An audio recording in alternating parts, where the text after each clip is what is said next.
Friends, तो नए video में आप लोग का स्वागत है। तो इसमें हम बात करेंगे अवतल दर्पण के दर्पण सूत्र के बारे में। उसको सिद्ध करना जानेंगे बहुत ही आसान भाषा में। तो यहाँ पर आप लोग जानते हैं कि अवतल दर्पण बराबर मतलब 1/f बराबर 1/v प्लस 1/u सिद्ध करना होता है हमें।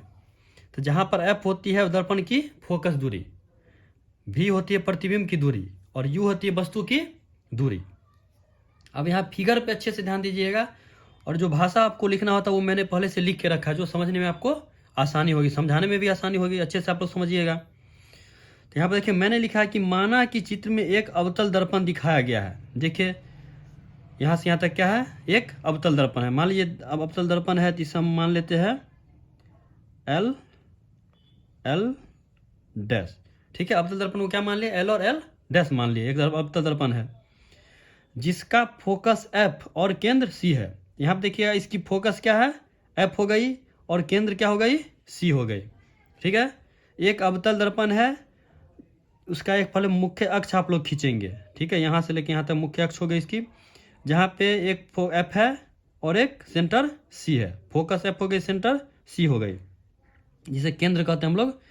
और जिस पर एक वस्तु रखी गई है, देखिए इस पर एक वस्तु AB क्या है, एक वस्तु रखी गई है।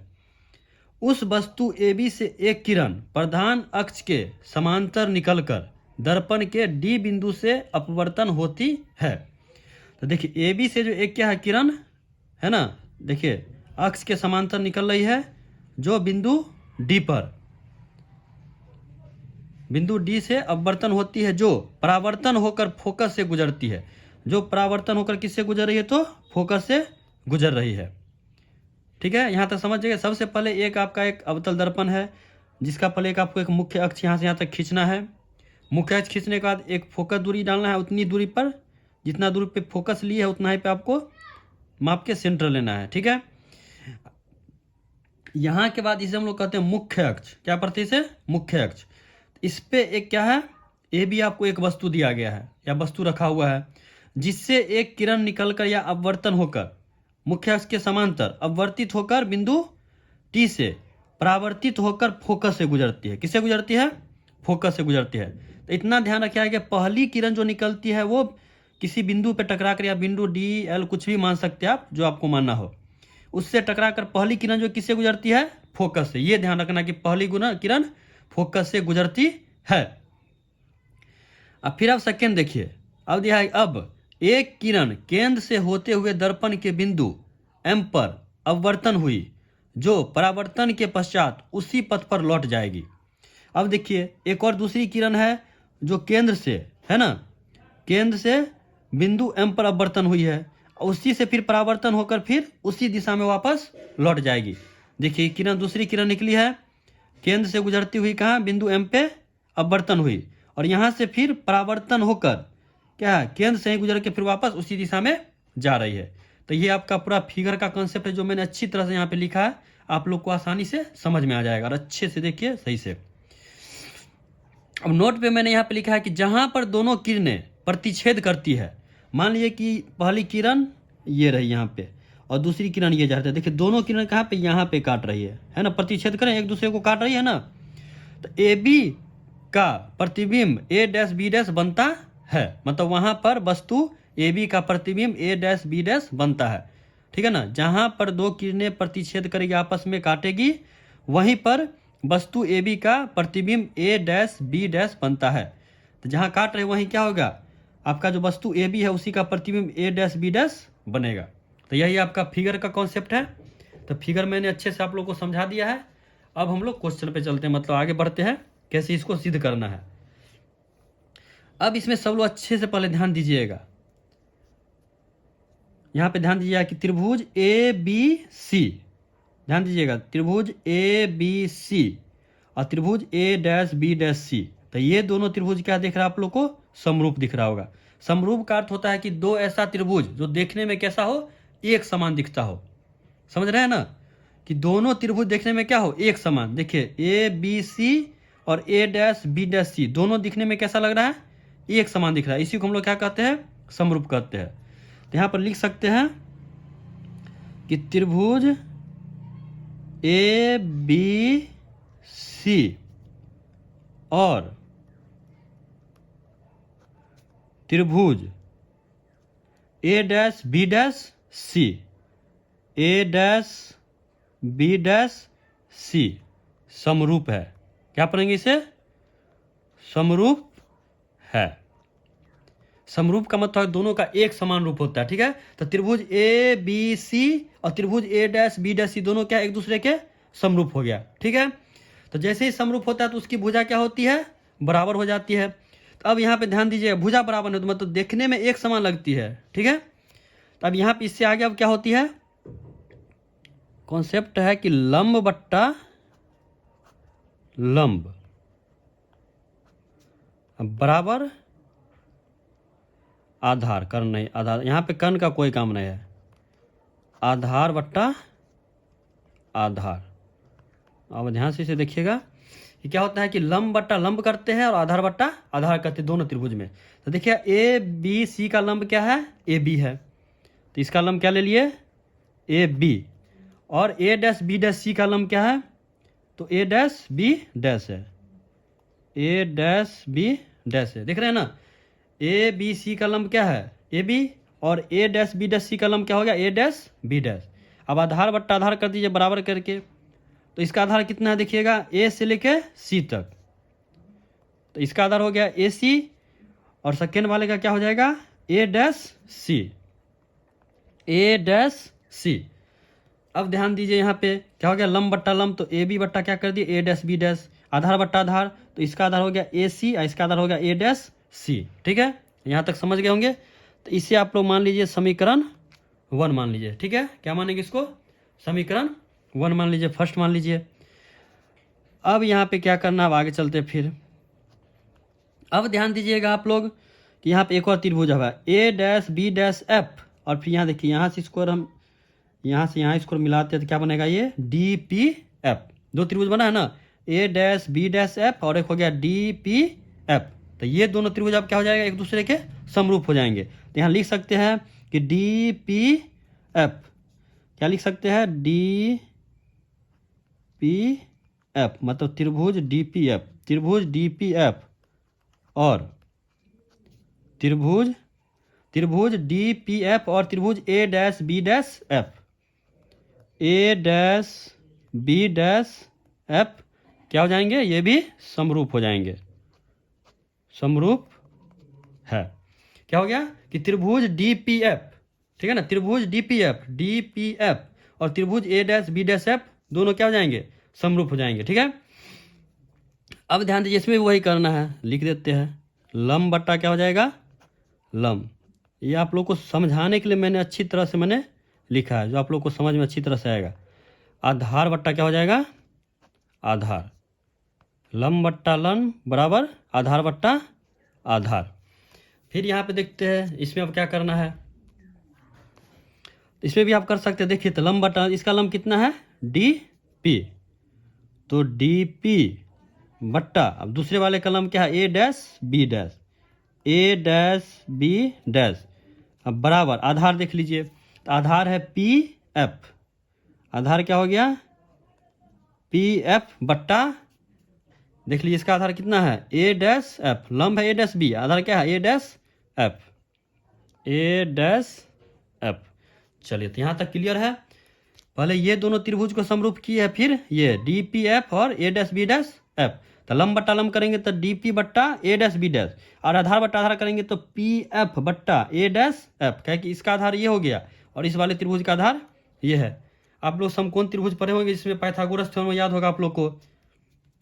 ये आपका लंब होता है, ये आधार होता है, ये कर्ण जो सबसे लंबी भुजा होती है। तो कर्ण का यहाँ आपको कोई काम नहीं, सिर्फ लंब और आधार का काम है। अब यहाँ पे इसको समीकरण 2 नहीं मानेंगे, यहाँ पे बस एक चीज़ और देखिए। यहाँ पे आप लोग यहाँ ध्यान दीजिएगा कि दोनों जो है किरण भी है और जो प्रधान अक्ष है दोनों क्या एक दूसरे के समांतर है, समांतर है। इसलिए ए बी बराबर क्या हो जाएगी? D P. या डी पी बराबर हम क्या लिख सकते हैं? ए बी लिख सकते हैं। डी पी बराबर क्या लिख सकते हैं? A B. तो यहाँ आप कर सकते हैं डी पी बराबर ए बी। क्या कर सकते हैं? डी पी बराबर ए बी। तो इसको लिख सकते हैं, डी पी की जगह हम क्या लिख सकते हैं? ए बी लिख सकते हैं।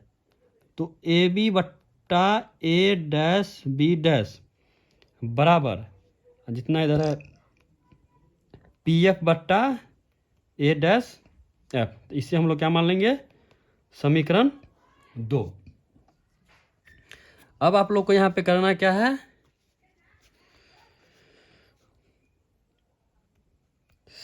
समीकरण 1 और 2 से बस आप खेल खत्म है, कुछ नहीं। 2 हम लोग यहाँ पे समीकरण निकाल लिए है, बस दोनों का बराबर करके हल निकालना है। तो समीकरण 1 और 2 से, समीकरण 1 और 2 से।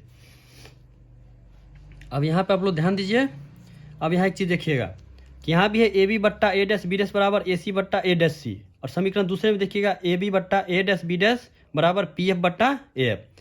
तो यहाँ भी मान ये है, इसका मान ये है, तो दोनों को क्या करेंगे, बराबर करना है। 1 और 2 को क्या करना है, तो जब बराबर करेंगे तो ए बी बट्टा ए डैश बी डैश का मान कितना है, ए सी बट्टा ए डैश सी। अब बराबर किसके हो जाएंगे, देखिए ए बी बी डैश कितना है, तो पी एफ बट्टा ए डैश एफ, ठीक है ना। जब समीकरण 1 और 2 का बराबर कीजिए तो ये दोनों तो कट जाएंगे, तो बच गए क्या, ए सी बट्टा ए डैश सी, तो ए सी बट्टा ए डैश सी, और पी एफ बट्टा ए डैश एफ, तो पी एफ बट्टा ए डैश एफ जो मैंने ले लिया। अब हमको इसके साथ चलना है।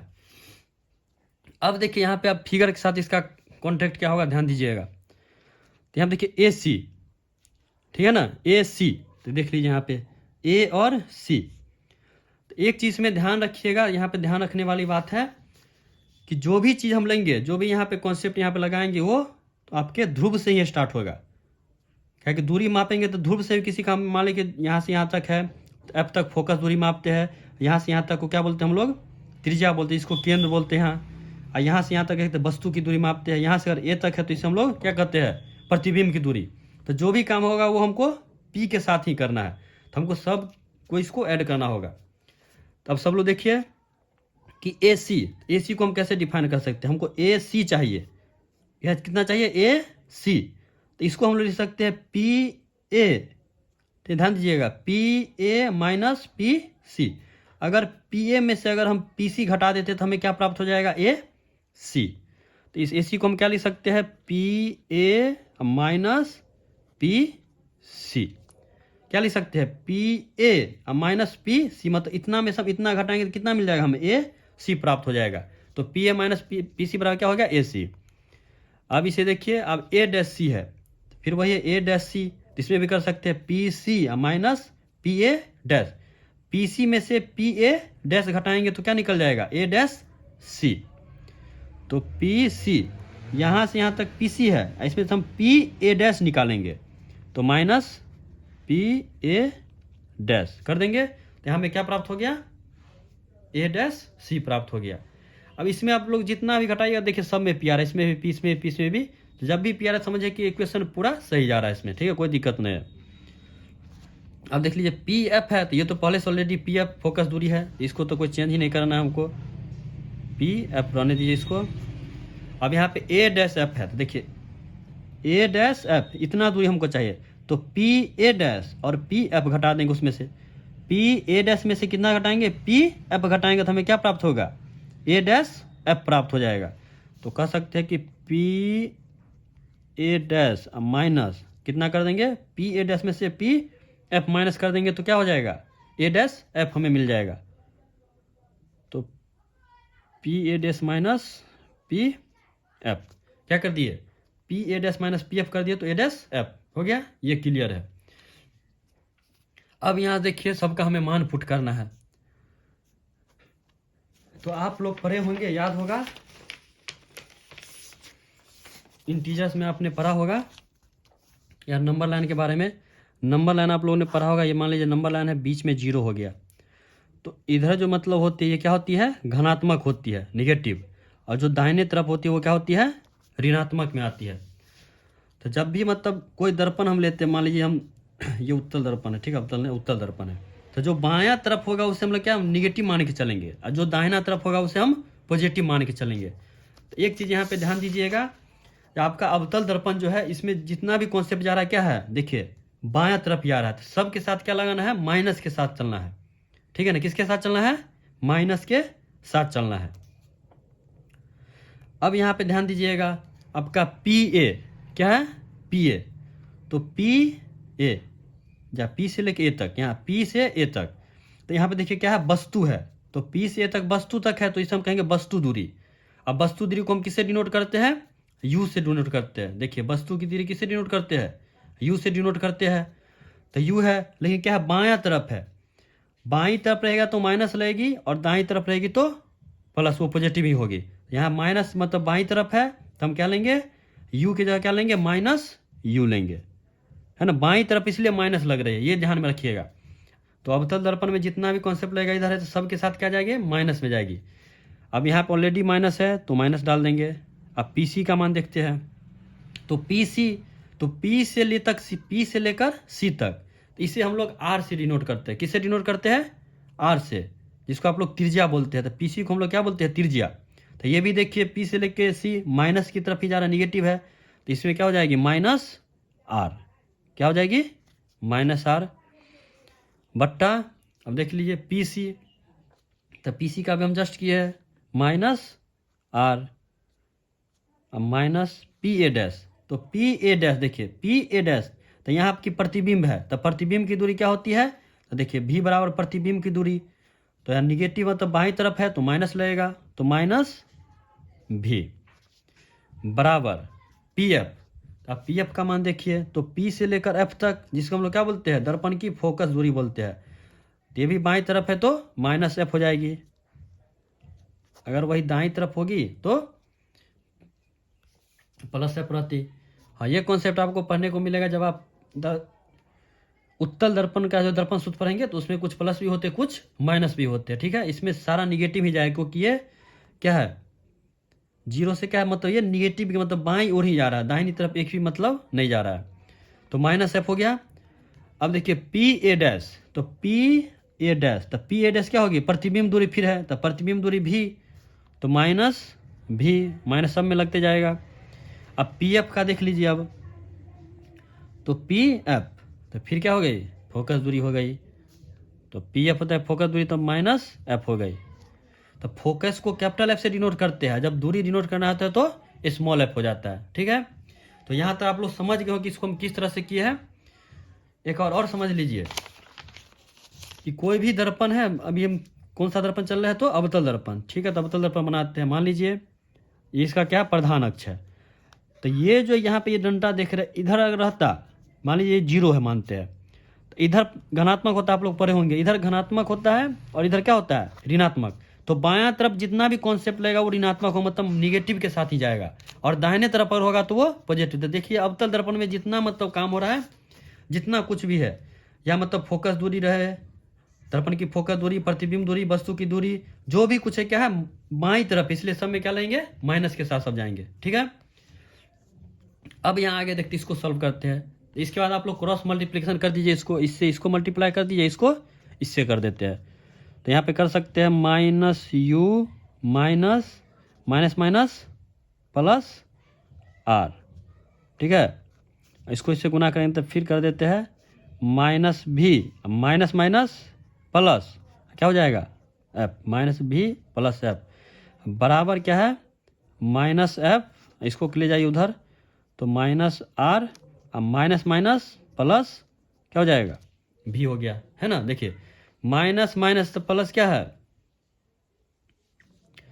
इसको पहले तोड़े माइनस, और फिर माइनस माइनस प्लस आता, क्या हो गया, माइनस यू प्लस आर, फिर क्या है माइनस भी, अब माइनस माइनस प्लस तो प्लस एफ। इस तरह से इसको तोड़ दिए यहाँ पे।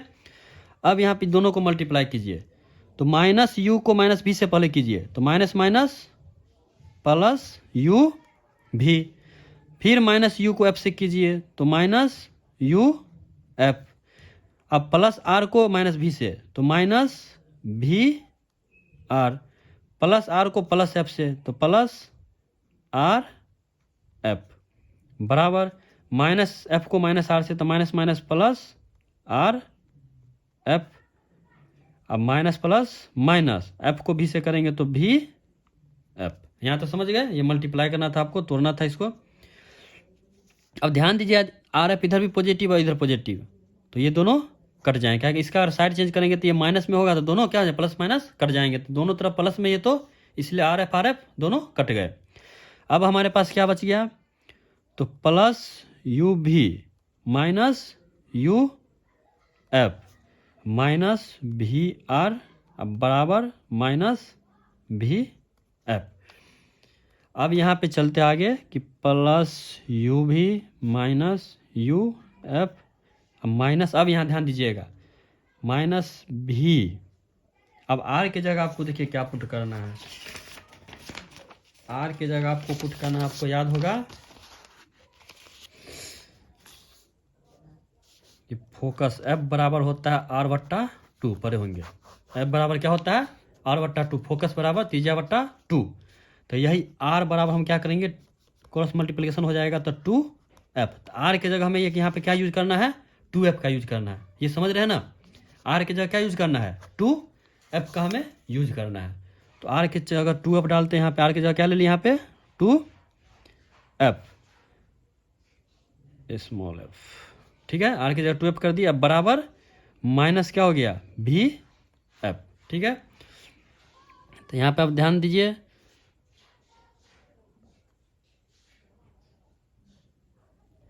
तो प्लस यू चाहिए, यू भी लिखिए यू भी माइनस यू एफ, अब बराबर कितना है माइनस भी एफ, और ये जो टू भी एफ इसको हम माइनस से साइड चेंज करेंगे तो क्या हो जाएगा प्लस टू भी एफ लिख सकते हैं ना। क्या है प्लस यू भी है माइनस यू एफ बराबर क्या है माइनस भी एफ, आइए माइनस में इसका साइड चेंज करेंगे तो माइनस से क्या होगा प्लस हो जाएगा टू भी एफ हो गया। तो यू भी माइनस यू एफ बराबर माइनस भी एफ से प्लस टू भी एफ जाएगा तो कितना बचेगा सिर्फ भी एफ बच जाएगा। अब हम लोग का क्या है लास्ट हो चुका है। अब यहाँ पे हमें करना क्या है, यहाँ पे करना हमें दोनों तरफ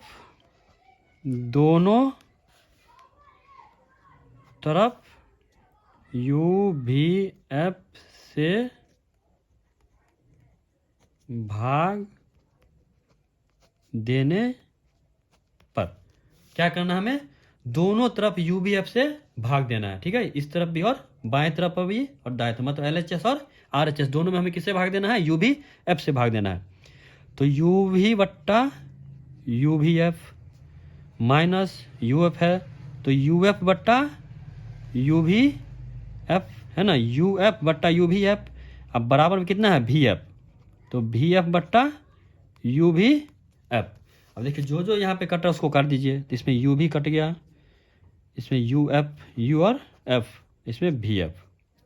अब हमारे पास क्या बच गया वन बट्टा एफ माइनस वन बट्टा भी बराबर वन बट्टा यू बच गया, है ना। इसको हम लोग क्या लिख सकते हैं वन बट्टा एफ बराबर वन बट्टा यू प्लस वन बट्टा भी, और लास्ट में इसको चेंज करके लिख सकते हैं आप वन बट्टा एफ बराबर वन बट्टा, पहले भी को लिख लीजिए या प्लस वन बट्टा यू।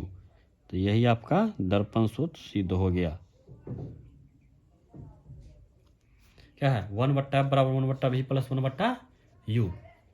तो उम्मीद करते हैं कि आप लोग को अच्छी तरह से समझ में आ गया होगा। और हाँ, आप लोग एग्जाम में जब करेंगे इसको तो आप लोग को ये भाषा जरूर लिखनी होगी, जो मैंने यहाँ पे भाषा अपने मतलब अपने तरीका से मैंने आसान शब्दों में समझा के लिखा है किस तरह से। इस भाषा को अगर अच्छे से आप लोग पढ़िएगा तो चित्र ड्रॉ करना कुछ नहीं, इसमें कुछ ज़्यादा कोई चीज़ है नहीं।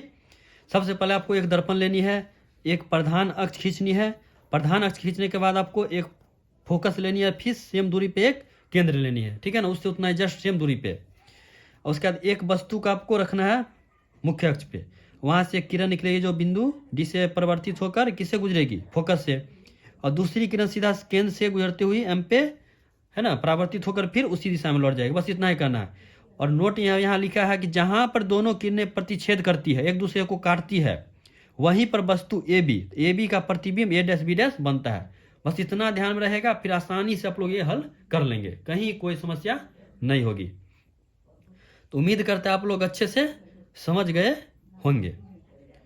तो मिलते हैं अगले वीडियो में। अगला वीडियो जो रहेगा हम लोग का तो दर्पण सूत्र का ही उत्तल दर्पण का करवाएंगे पहले, ठीक है। फिर उसके बाद फिर हम लोग लेंस की तरफ बढ़ेंगे। तो इस वीडियो को बार बार देखिए, जहाँ भी कोई प्रॉब्लम हो रही है तो कमेंट कीजिए, हम समझाने का प्रयास करेंगे। तो मिलते हैं अगले वीडियो में। धन्यवाद।